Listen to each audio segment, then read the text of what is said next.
আমি উপদেশগুলো বলছি তা হচ্ছে, সরকারের উপদেশের প্রেক্ষিতে যাদের সর্দি, কাশি, জ্বর, মাথা ব্যথা ইত্যাদি রয়েছে তারা দয়া করে বাড়িতে নামাজ পড়বেন, মসজিদে আসবেন না।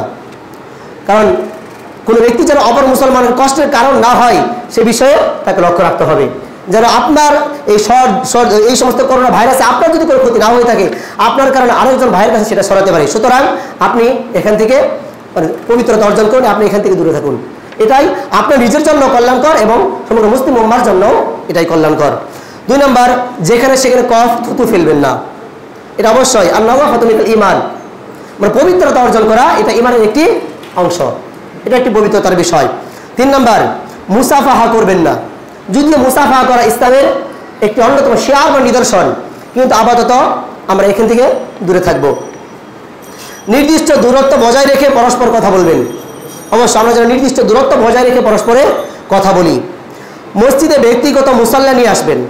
আমরা যেন মসজিদে সালাত আদায় করি, ব্যক্তিগত মুসাল্লা যেন আমরা নিয়ে সালাত আদায় করি। বেশি বেশি হাত ধুবেন সাবান দিয়ে যেন আমরা বেশি বেশি হাত ধৌত করি। মসজিদে প্রবেশের পূর্বে স্যানিটাইজার ব্যবহার করবেন। আল্লাহ তৌফিক দান করুন। প্রত্যেকে যার যার মহল্লায় নামাজ পড়বেন। যেহেতু এই পরিস্থিতিতে আজকে মক্কা মদিনা ব্যতীত সমগ্র আরবে, সৌদি আরবে জামাতে নামাজ পড়া নিষিদ্ধ করে দেওয়া হয়েছে।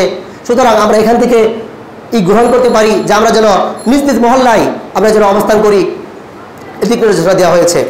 মাস্ক ব্যবহার করবেন। পরবর্তী বিষয় হচ্ছে, আগামী সপ্তাহ থেকে মসজিদের দরজা খোলা হবে দুপুর 12টায়, আর খুতবা শুরু হবে 1:45 মিনিটে, এবং নামাজ শুরু হবে 1:10 মিনিটে। প্রয়োজনে ভবিষ্যতে খুতবা আরও সংক্ষিপ্ত করা হতে পারে।